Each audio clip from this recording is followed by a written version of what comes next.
this is Jane Douglas for GameSpot here at Gamescom 2011. We're joined by Dan Ayoub, who is executive producer on Halo Anniversary. Thanks very much for joining us. My pleasure. So tell us what you're showing here at Xbox's Playday. So at Playday we're showing, specifically we're showing the multiplayer for Halo Anniversary. So we've talked a lot about single player. This is really exciting for us because this is the first time that people are able to get their hands on and play multiplayer. We're showing two maps, Damnation and Beaver Creek, and so far it's been a spectacular success. I mean, the game looks phenomenal and people are really loving it. Okay, tell us about how the single player and multiplayer, they're built in different engines, is that right? Yeah, no, that's absolutely right.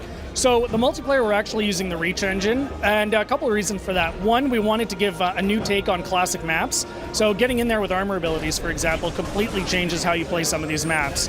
And the other reason we're using Reach for multiplayer is primarily around population. So if you're playing Reach and I'm playing Anniversary, wanted to make sure we were able to play the multiplayer together.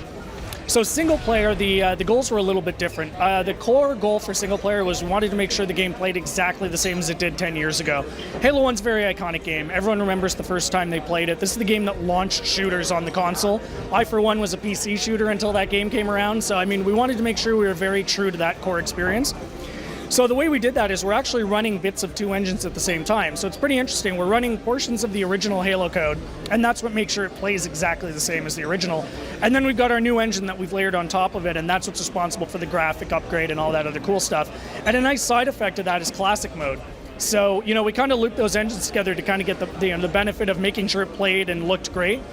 But classic mode is a really fun feature because at any point in campaign, you can touch a button and it'll flip back and you can see the graphics as it was 10 years ago. And you can come back, you can go back and forth as much as you want. Really a magical feature for Halo fans. We're really excited about it. That sounds awesome. Tell us, for people who played a lot of the original Halo in multiplayer, is it going to feel similar or is it going to feel exactly the same? Are the weapons going to be retuned? How is that going to feel for them?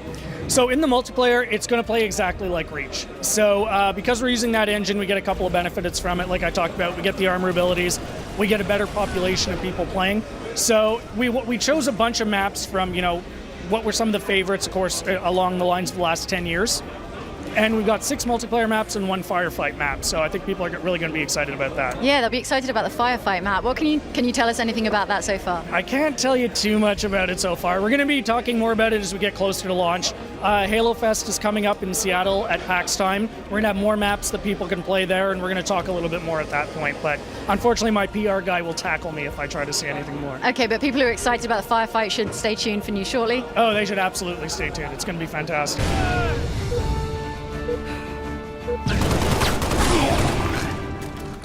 It's been quite a while since Halo 1. How do you feel it stands up against shooters now, even things like Halo Reach?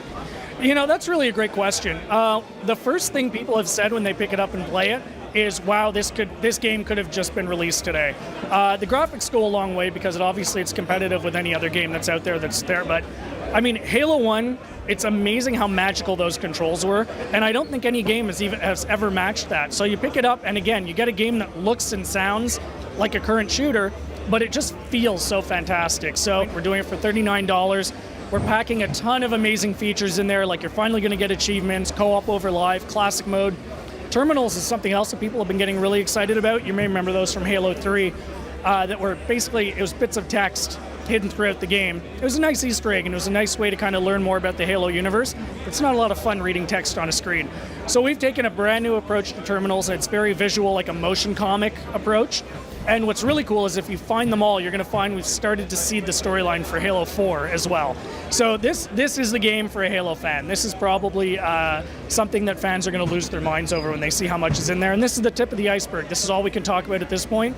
But we're going to be rolling out more features as we get closer to launch. Okay, one more question. You know there's going to be obviously a crossover between Reach and Halo Anniversary in the multiplayer. Yes. How is that going to work? Are people with Reach but without Halo Anniversary going to be able to play on the same maps? Yeah, so if you go out and buy Anniversary, you're going to have the whole thing. You're going to have the campaign and the multiplayer. But we are going to have the multiplayer portion available as downloadable content. So if you've got Reach, and you know, you should still go out and buy Anniversary because it's going to be amazing, but you are going to have that ability to just get it as DLC. So that way the populations are going to be able to play together. It's going to be fantastic. Okay, fantastic. Dan, thanks very much. And when should people look out for Halo Anniversary? So Halo Anniversary is coming your way November 15th, 10 years from the original launch date, which is fantastic, and it's $39, so it's a steal.